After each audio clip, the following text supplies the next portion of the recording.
What a day, my friends. What a day. So listen, yesterday, actually, I got a ticket at 5 o'clock in the morning because I was watching a fucking podcast on my phone on a magnetic mount while my car was in auto drive.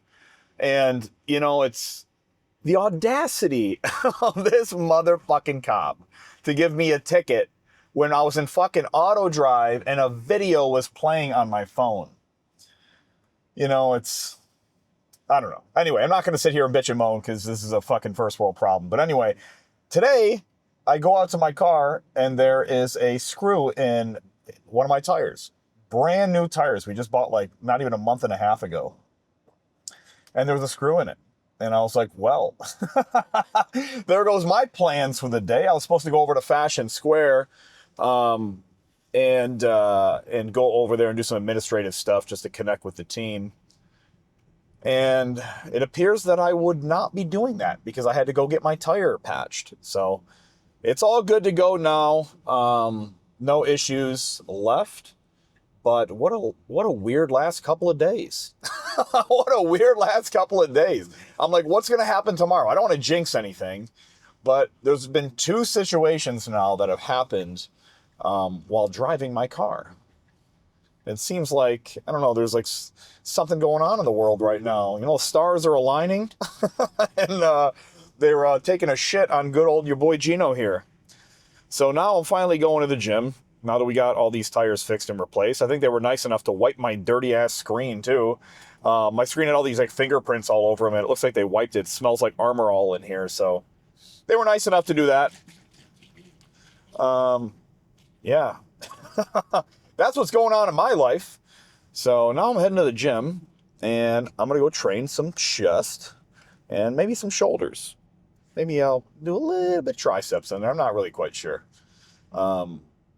What else has been going on this week? I had a meeting the other day. What is today? Thursday. I had a meeting yesterday with my team. It was one of the last meetings that I'm going to have with them. So it was like I have one more with them and then I'm done. I'm heading over to my new team over at a different location. Just kind of laying down some wisdom on them, showing them some gold Jimmy Rohn. If you guys aren't familiar, Jim Rohn's kind of one of my passive idols, we'll say. I don't even like the word idol, role model. Mentor, and I think mentor is probably a good way. He was Tony Robbins' mentor, and just absolutely fascinating advice this guy gives in terms of success. He makes it so simple, like his 5 steps to taking massive action and being and being successful. The first one is get serious. How simple is that, right? Just get serious. Second thing, get smart. Because you could be getting serious about something and may not be that smart. You may not be that educated. So you may be getting serious at the wrong things. And then the second thing is get going. Get some momentum, get moving. And then it was get better and refine your craft. And the last one is get excited. Now that you're kind of participating in something of your endeavors, you should be excited about it, right?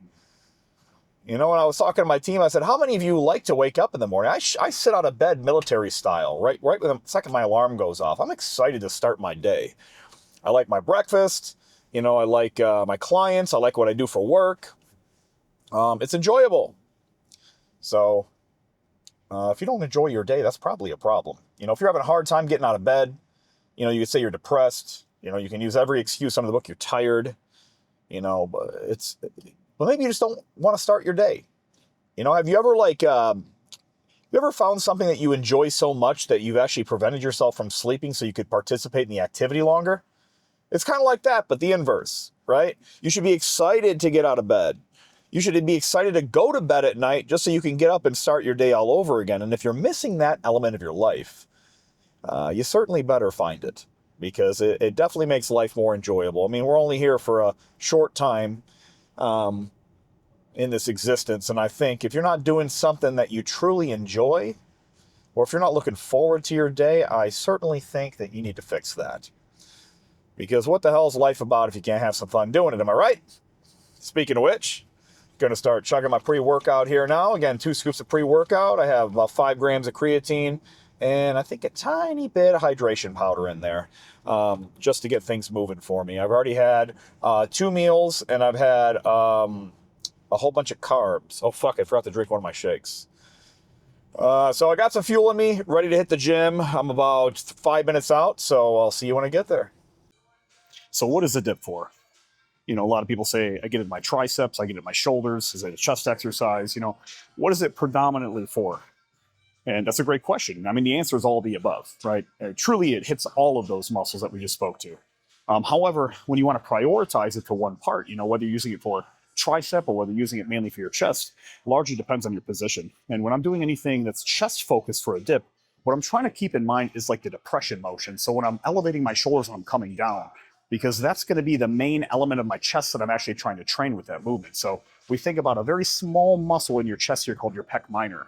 Its main responsibility is to basically depress your shoulder frame coming down. So when you're using a dip and you're trying to get chest focus, you want to make sure that you're getting that motion where you're actually depressing downward so you can squeeze all that tissue in the chest. Because if you just focus on extending from the elbows, well, then you're getting everything primarily in the tricep. So when I'm doing this motion, I like to do two things.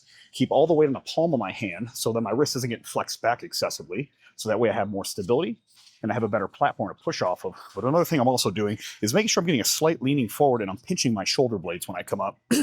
That's going to actually help me stretch that part of my chest I'm trying to engage. And I'm going to pause at the bottom here until I can get the chest stretch. And then I'm going to focus on squeezing my chest out of the pocket here. So I'm not thinking about just straightening my elbow. I'm thinking about pushing my chest into a taper.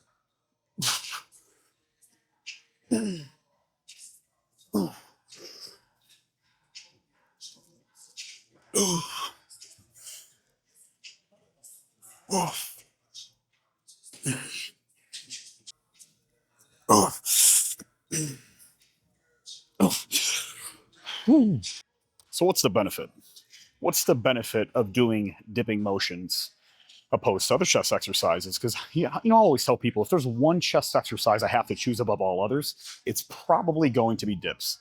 And the reason is the dip is going to target part of the chest that's nearly impossible to hit with any other chest exercise. And that's going to be that depression motion that I was speaking to earlier. In terms of being able to actually engage the shoulder frame downward, like towards the ground in a vertical manner. And that's going to target something called your pec minor. And you can't really target that part of the chest when you're doing like a traditional flat bench or even like an incline press, at least when it comes to like isolating it to its fullest. And you're going to need to do something more like a dip variation that's going to really drive that shoulder frame up and push downward. So I think probably the most important chest exercise that anybody could do is probably some sort of dipping motion for two reasons. Number one, it's going to target that part of the chest that's highly neglected, that pec minor that almost never gets hit with any other exercise. But the second thing is going to be, it's the posture muscle that gets really tight when people have a compromised posture. When people have like a forward flexion to their posture and it's depressed downward like this, that singular muscle in their chest is going to be completely locked. And that's going to cause excessive shoulder pain. It's going to make breathing harder. It's going to cause neck pain. It's going to have a collateral damage effect across the body in terms of anything that's upper body or upper appendage movement related. So I recommend the number one exercise for chest, if you're going to target the chest above all others, is going to be that pec minor exercise. All right, let's load up this fly machine here. And I have to grab some 25s because this machine in particular only fits 25s. So you have to put a few of them on there. And what I like about this machine right here is like you do feel an excessive squeeze with the fly, which is not something you often feel when you're doing it on like with dumbbells, for instance, because gravity is pulling the weight downward. And once the joint's locked out, you almost have no weight on your chest, at least when it comes to that adduction squeeze motion. You know, I'll say like a cable fly is probably a little bit better, but this machine in particular, I think feels fucking fantastic. It has like these scissor arms that kind of go to the outside and it really stretches the chest to its fullest. So I'm going to grab a couple more 25s here and then we'll get started with some of these sets.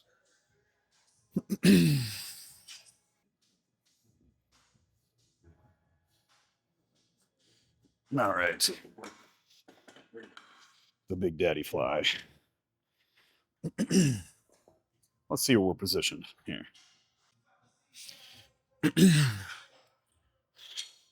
Okay, fly is extremely important during any chest day because I would say the adduction motion coming to the inside is really going to encapsulate most of the big part of the chest that we see. And also, it's a really good stretching exercise to make sure we open the chest up to its fullest. So I don't like to start with it I like to do it second. Like once I put a lot of blood into the chest, then I can stretch it out and it feels significantly better in terms of engagement.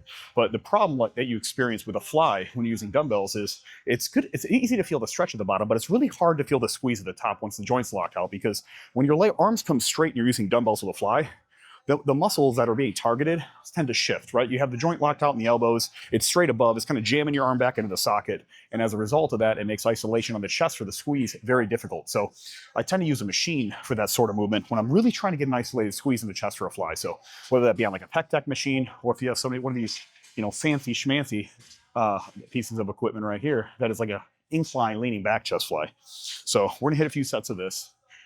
Always hit some sort of fly in my chest day. Now, again, I don't like the low flies. People do the fucking low flies. I think those are terrible. I think it's probably the worst type of fly that you can do for your chest, because you get so much bicep and shoulder engagement when you're doing a lower cable fly.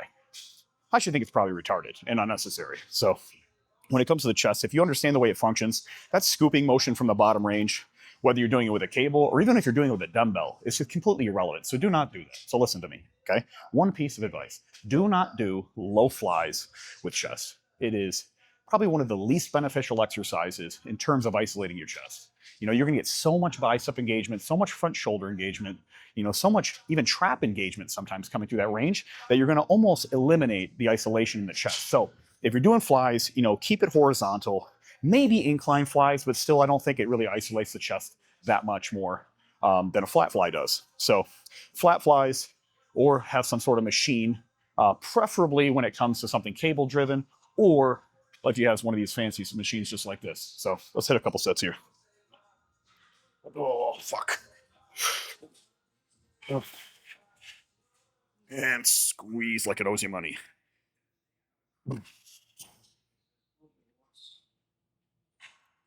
Oh, fuck, that hurts.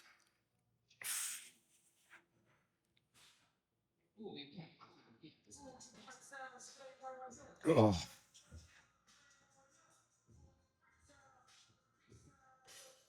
Oh.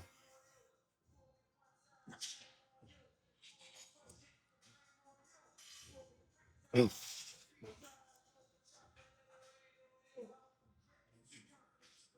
Oh.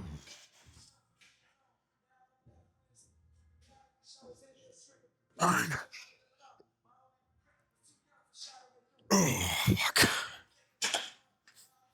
What I like about the independent flies, which means there's a different weight for each hand, opposed to being on like a pec deck where it's kind of a centralized weight and you can both arms kind of move independently, but it's still only pulling from one stack. If you have any type of asymmetry present, which means you pull more with one side than the other, it feels a lot better when you have independent weights rather than a fixed weight, because then I know I'm going to be able to actually hit both sides of my chest symmetrically without one side being favored over the other. So if you do flies, preferably something cable oriented where you can have two different cables. I generally don't ever use the pec deck. I just don't think it feels great, especially, like I said, when you have asymmetry. So find a machine, find some cables, even dumbbells. But find what works mainly, whatever feels best to you. Because at the end of the day, it largely comes down to what feels the best rather than what you think is the best. I asked my team something the other day about, does it matter more where you work or how you work? And got some mixed responses because, kind of like real estate, geography is important, right? Location obviously matters. But what I was alluding to is, what's more important, like what you're doing or how you're doing it, and kind of like even what you have access to. So maybe you don't have access to some of the stuff that I'm using. It doesn't mean you can't build a quality physique. Quality physique is built based on the foundations. Like if you can't do the basic movements properly, like be able to do a flat bench, be able to do an incline bench, be able to do a fly motion, a dip. If you can't do these foundational motions correctly, it doesn't really matter what machines you have access to. It matters more based on how you actually do the exercise itself, not necessarily what you do or where you do it at. So focus more on the feeling, not the finish. You always got to prioritize how something feels to you, right? And if you can do the basic 4 movements for chest, which is a dip, a flat press, some sort of incline variation and an adduction motion, if you could just do those basic 4 movements, push down, push out, push up, and then bring it to the inside, you're going to develop a very high quality physique as long as you do those things correctly. Whether you use free weights, whether you use machines, it's all arbitrary. What matters most is how you do it. So don't focus so heavily on how many reps you're doing, how much weight you're doing, what machines you're using. Focus more on how it feels. Because some of these things you don't have control over. You don't have control over if you can't afford a high quality gym membership and you're going to something more that's like cheaper, maybe a Snap Fitness, maybe a Planet Fitness, EOS, like Planet, LA Fitness even. If you can't go to a place that has unique, high quality bodybuilding equipment, it doesn't mean you can't build a good physique. It just means that you're going to have to be resourceful and simultaneously focus on the fundamentals, focus on the foundational movements that are really going to have the biggest impact on your overall image and physique. But most importantly, just focus on how it feels to you. All right, we're hitting some incline now. So like I said, basic 4 movements, a dip, a flat bench, an incline press, and some sort of fly motion is really going to encompass everything I need to do for my chest itself. I'm going to jump this in shoulders.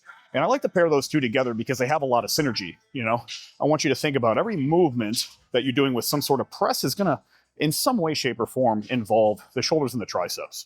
And I like to try to separate my arm day on a separate day to give them independent attention because that's where I need the most development. But, when it comes to my chest day, I always pair some sort of shoulder exercises with those. And we're going to talk about those in a little bit, particularly because I get a lot of questions on what I do for my shoulders. And, kind of staying in line with the theme today is it's not what you do so much as how you do it. You got to focus on like high return movements that you feel the most, which means if I'm doing a shoulder lateral raise and I'm trying to do it with a dumbbell, but I don't feel it as much as I do with a cable or vice versa, I'm going to focus on the one that I feel the most. And that's going to give me the highest return. So a lot of questions I'll get is, Gino, what do you do for your shoulders? Probably the same shit you're doing, right? And there's 2 elements involved with that are going to change the way my progress is compared to yours. Number one is going to be focused on doing it correctly. Like, how does it actually feel? And if I'm not doing the motion correctly, and really focus on squeezing the muscle more so than focus on just my weight and my reps, then of course I'm probably not going to get as much development in that muscle. Because I don't care how many you do if you do them all wrong, right? If you do them with, a 30% utilization versus maybe something more along the lines of 70 to 80% utilization, right? If I'm not using my shoulders through the full range and I can't feel them every step of the way, I'm probably not going to make them grow. The second element is going to be some sort of genetic element, And somebody says, hey, like you ever see the big guy that's got the big calves? And you're like, hey, brother, what do you do for your calves? He goes, absolutely nothing. I'm actually a librarian. Maybe he's a fucking school bus driver. Doesn't matter. It doesn't matter what somebody does because sometimes there is a genetic element involved with that. It could be their bone shape. It could just be, something in their genes that allow them to have an excessive growth in one part of the body. It could be, a function of maybe some of their lifestyle, maybe not even anything they're doing workout wise, but, some people that, walk around all day and do construction, they're probably going to have, some bigger calves and maybe even forearms than somebody who's sitting down all day, but not always. It could also be that other person has a genetic element that is superseding their lifestyle and is just making one part of their body stay bigger than the rest. And it's not always necessarily a good thing because that can actually impair your ability to grow other muscles. Because you start to overcompensate and rely on those genetically bigger ones, or you start to train those ones too much because you feel them well and you like to train them because it's a superior body part on you, and therefore you actually create an imbalance in the body, and that way your physique doesn't look that great. You could have people that have really big arms but they have no shoulders, and as a result of that, their arms just kind of look fat, right? They don't really look like they got definition. So if somebody has a genetically superior body part, or exaggerated body part inside the gym, I would not attest all of that to just how they're doing something. I'd also attest to some of that to basically their genetic makeup. So, don't ever ask somebody what they do. Just focus on how it feels to you and maximize on that. All right, let's talk about a common misconception. That misconception is, Gino, aren't you supposed to confuse the body, right, to keep seeing progress? The answer is no. Now, let me ask you a question. If you're trying to teach somebody, anybody, something, do you want to confuse that person or do you want to help them understand it? You want to help them understand it, right? You want to teach your body to understand what you're doing so it can work with you instead of against you. And look, a lot of people will keep changing up their workouts all the time without keeping some movements constant throughout a big period of time. Your body can consistently grow off the same exercise as long as you're doing them properly. Okay, you can change the growth stimulus just by increasing your weight slightly or slowing down your reps, or maybe even supersetting that same exercise with something else to help fully fatigue the muscle in order to keep it progressing and growing. But you don't need to confuse the body. You need to do the opposite. You need to teach the body. You need to partner with the body. You need to help the body understand what you're doing. That way you could drive the adaptation that you want instead of it being completely random. Because look, if even you're doing a science experiment and you keep changing variables all the time, the problem with that is you get no definitive result and you don't know what's affecting the progress or what's creating that result because you have so many things that are in constant flux. There's no constants. you need to make sure that you keep some exercises as staples. So you'll notice that I do a lot of the same exercises day in and day out when it comes to the same body parts, because I do the things that work. I do the things that I feel, and I keep driving a stimulus by maybe increasing my weight slightly, slowing down my reps, or squeezing the muscle like it owes me money. You know, something that's highly underspoke about is little aches and pains you get, you know, even when you're at a high level of, you know, training and working out. You know, I often find myself, even just through overuse, getting some areas of just like aches and tightness that, you know, just kind of nag a little bit during my lifts. And, you know, I could do a lot to help alleviate the pain and stress. However, I don't think they ever really fully go away, right? I think the longer you train, the higher the likelihood that something is going to start to be inflamed or overused or overcompensated. So I think it's highly under talked about how many aches and pains that you're in on a regular basis. You know, the longer and more intensely you push yourself in this sport, or even just with fitness in general, weight training will say, it's highly unlikely that you'll go your entire career without getting any type of injury, ache, pain, or tightness. I think it's almost essential function to, you know, the lifestyle. You know, and like I said, these things don't need to become injuries per se, but, you know, they certainly over time will start to cause some residual inflammation or some tightness, just due to the sheer nature of your body growing larger than it's supposed to be. You know, if, you know, you didn't push it to be so. You know, I would say people's natural capacity to stay this size is just, it's just not there for most people. So like when you push your body to stay in this shape and size all the time, you're definitely going to be, you know, tickling the boundary of what we'll say is healthy.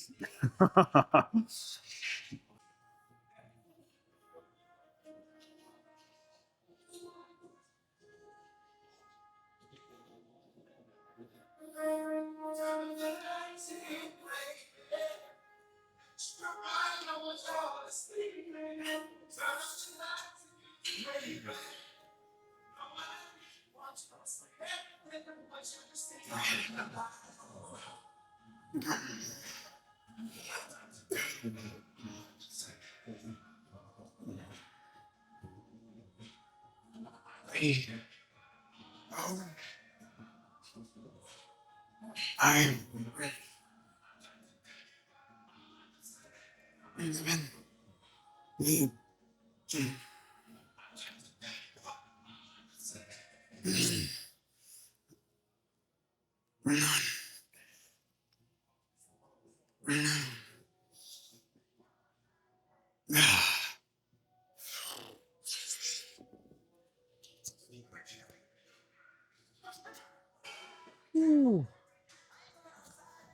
You know, I'm fascinated with is even right now, I'm, I'm, I'm like fat compared to like how lean I'm gonna get. But I already have some lines on the shoulders here, which is definitely a positive. You know, if you get some pumpkin shoulders and you're in your bulking season, I think you're probably doing something right. And it's been strange, you know, ever since a while ago. I think this past 6 or 7 months, I have not craved anything outside of what I eat on a regular basis. Like I just don't have them anymore. And you know, a lot of people say like, what do you have cheat days and stuff? I'm like, what does that even mean? I was like, wait, you cheat on your wife? You cheat on your job? Like, what are you talking about? Cheat days? I don't know what even that means. It's like, you can have a nice meal once in a while, but like, what do you mean cheat day? What the hell does that mean? No, I care about myself too much. And I think when you change the relationship with your body, you're going to change your relationship with food. You know, what do you use food for? Is it a source of entertainment? Is it ceremonial? Is it for like, you know, companionship? Are you going out with friends to eat, or using food as a tool and a vehicle for energy and, you know, to feel good and look good? And I choose the latter, as I use food as a resource to kind of help me, you know, train hard and recover. And I think most people use food for different reasons. You know, they associate it with different things in their life. You know, they create these associations with like loneliness because they're so used to going out to eat with friends and stuff that it just becomes to, you know, a point in their mind where it's like whenever they're feeling lonely, they want food, or, you know, maybe use it as a coping mechanism for stress. And that's a lot of conversations I'll have with clients is, you know, what do you use food for? You know, do you get like stressed and stress eat? You know, do you take food and use it as a coping mechanism? And, you know, largely depends on what you use it for, is, you know, what it does to your body. So if you create an association, though, between having a negative emotion and eating shitty food, that's really hard to get out of. So You certainly got to fix that. That is not a good relationship with yourself or food. No, my friend. I eat one thing shitty now, my fucking little belly gets messed up. I'm like a little child right now. If I eat one thing off plan, I just start to feel like shit. And it's funny because, when I start working with people long enough, they'll start to understand that as well. As they'll get to a point where they're like, man, I just had like a couple pieces of, fucking pizza or bread the other day and I blew up like a balloon. And I'm like, yeah, that's what happens. I was like, most of the time people are just numb to that shit because they're bloated all the time. But once you remove that pain, once you remove that inflammation and you're used to not having it, and then you reintroduce it, it just feels like 10 times worse. So you certainly have to get rid of that shit. Well, I'm feeling good today.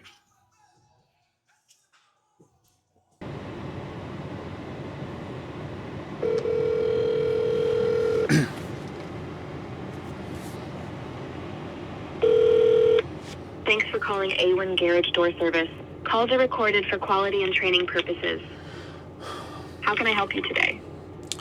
Schedule appointment. Thank you. I'll connect you with a member of our team who can best assist you. One moment. Thank you for calling A1 Garage Door Services. This is Atiana on a recorded line. Who do I have the pleasure of speaking with? Hi, my name is Gino, Gino. Hi, Gino. How can I help you today? Hi, I believe my landlord gave you guys a call, I think today, and he wanted me to give you a call back to basically schedule an appointment for checking out what's going on with my garage. What's going on with the garage door so I can put in the notes for the technician? Yeah, so it seems like the sensor it's just constantly beeping when I try to shut the garage door. I've had this issue in the past and it was just the sunlight hitting it at a weird angle, but now I don't know if it just stopped completely, because no matter how I make adjustments to it, it just won't shut. I have to shut it manually, actually. Thank you. Yep, bye. Man, this is one thing after another, friends. Is this thing still fucking recording? I don't even know. Let me see here. Yeah, it's still recording. Anyway, yeah, one thing after another. I mean, I got a ticket like 2 days ago at like 5 o'clock in the morning. I think I was talking about that. And then I got a flat tire and now I need my garage door fixed because it just won't seem to shut. We got to shut it manually now. I mean, it was crazy. Last night we had like an insane, so you have this thing here called haboobs, and we get monsoons. So basically, doesn't rain much, but when it does, it's extremely violent. So when that happens, you're like, oh shit, run for the hills. It's like the beginning scene of The Wizard of Oz. If you're too young to know what that movie is, it's it's an old ass movie, and that shit is nasty. It was absolutely nuts. So this storm basically was shaking our entire fucking house. Lightning struck the ground once, probably down the street. I don't know. It woke us up out of a dead sleep. We could feel it.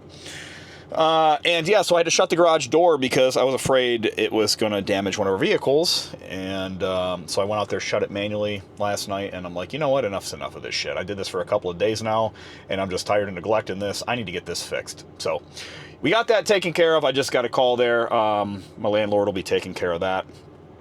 Yeah, what else is new? Great workout. I finished up with some lateral raises there. Tried a couple variations of presses, but the presses weren't feeling too good today. I was having a little bit of AC impingement. Shit happens sometimes. Look, when you train in these basic planes of motion, and I don't do any stability or like any type of intrinsic work for my movements, which means like I don't do anything like I was mentioning stability focused or mobility focused. You tend to make some pain sometimes. It just happens. The name of the game. So just stop doing that. Didn't do too many pressing motions. I think I got enough shoulder stimulation with just the laterals and front raises I did, plus whatever secondary element I got from the chest. And now it is time for your boy to head home. I hope this thing does not overheat on my way home, because I'm going to chat a little bit. Yeah, go from there. So something I realized today, I think I'm getting gas from too much information, Gino, right? I think I'm getting a little bit of gas, some bubble guts from the protein I've been drinking. So I didn't have it today, and no bubble guts. So and it was purely by accident. I just did not go to Whole Foods or get my oats today. So as a result of that, I had to pivot and ended up not. Oh shit, I should probably go to Whole Foods. Son of a bitch. Yeah, let's go Whole Foods, baby. Whole Foods, there we go. Yeah, as a result of that, I just ended up not having it. All right, which way am I going, motherfucker? I am directionally retarded, for those of you who don't know. So, you know, I can map out the complex processes of the human body, but yet I cannot somehow fucking figure my way out around town. The places that I'm at all the time, I'm like, where am I at? You know, people are like, use a geography. You know, use the sun. Like, what am I, Native American here? What the hell is that? Can't figure this shit out. I was the type of kid who, during the SATs in high school, I just started scribbling in bubbles because I was too I was too fucking lazy to read the questions. I'm like, I don't got time for this. This is requiring too much of my mental faculties. I think I am all set with this standardized testing. So, yeah, that's my life. What's going on now? I think I'm gonna head to Whole Foods. I gotta grab a couple. I gotta grab some turkey bacon. I have to grab some. What else do we got? Maybe some eggs. We'll do a full trip tomorrow. I'm gonna have. Oh shit! Actually, I might have to do a full trip. Fuck. No, can't do a full trip today. My wife likes to plan things, you know, and it's all about cash flow to her and bills, and like, she doesn't like us to get food until I get paid, just to keep up with the cadence of tracking. So we do little short trips sometimes, and then we do full trips when we get paid, when the income comes in. So yeah, no full trip today, just a little quick stuff. I'm gonna go ahead and grab, let's see, some eggs, probably some turkey bacon. Maybe that's it. Nothing crazy, just a little bit of stuff. And then I'm gonna head home. I also have a couple of these things, these bad boys. What are these? Ate like 3 of them in earlier today at Discount Tire. Where's the other one? Okay, I got about 3 of these bad boys. They're already starting to melt. Oh shit, I should probably eat these. Yeah, it's 150 degrees inside this car. It doesn't surprise me these things are starting to melt. Look at this thing, it's floppy as hell now. These are honey stingers.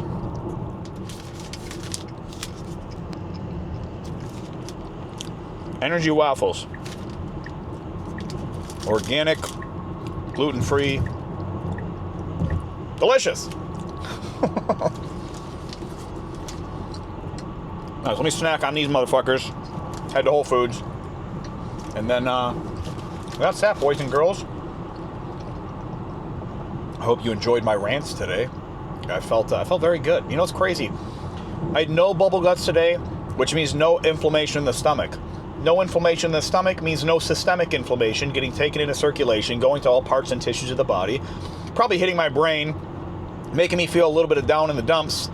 Crazy thing is, if you have stomach distress, you're going to have mental faculty distress, because when you pour a bunch of inflammation from the stomach and the mesentery into, you know, the circulation of blood going throughout the body and it touching on all these organs, you're basically flooding those areas with inflammation.